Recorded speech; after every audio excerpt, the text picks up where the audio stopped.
Inilahad ni dating mayor ng Municipality of Padre Garcia at dating congressman ng One Car Party List na si Mike Rivera ang kanyang intensyon kung bakit siya lalahok sa 2025 election. Bukod sa kanyang pangarap ay madamian niya siyang aayusin sa lalawigan ng Batangas. Ayon kay Rivera, sa kanyang pag-iikot sa probinsya ng Batangas sa mga bayan-bayan, lalo na sa sitwasyon pagdating sa mga district hospital, ay nakakapanglumo umano ang kalagayan ng bawat ospital dahil bukod sa siksikan ng pasyente, ang mga bawat pasilidad dito ay kulang pa sa mga kagamitan.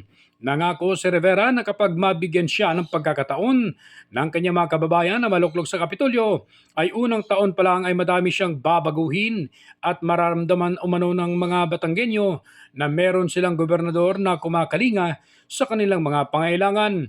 Katulad na lamang sa kanyang binanggit na lahat ng district hospital ay lalagyan niya ng dialysis center at dapat lahat ng mahihirap na mga pasyente ay libre at wala na dapat pang babayaran.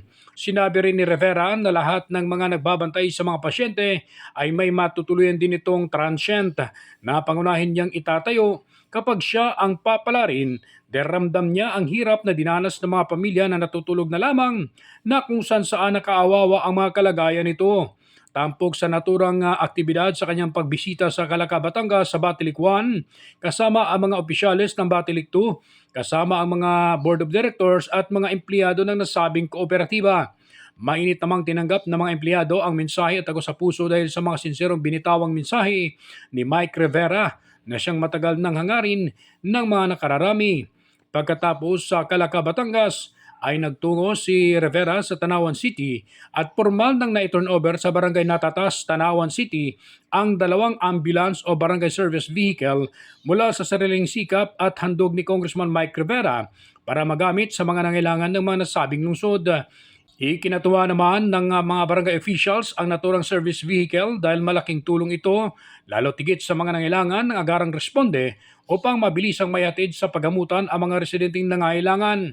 Bumuhos naman ng suporta mula sa iba't ibang sektor ng lipunan sa lungsod ng Tanawan ang hangarin ni Rivera na maging gobernador sa lalawigan ng Batangas, gaya na lamang ng mga NGO, Fraternity Brotherhood, senior citizen at mga individual na Tanawenyo para sa hangad nilang maipanalo sa pagtakbo ni Rivera sa 2025. Kabilang rin sa mga pinagtuunan ng pansin ni dating Mayor at Congressman Mike Rivera ang pagsasaayos ng serbisyo pagdating sa kalusugan. Ronda balita mula sa lalawigan ng Batangas. Ako si J.R. Narit, naghahatid ng mahalagang impormasyon at balitang totoo.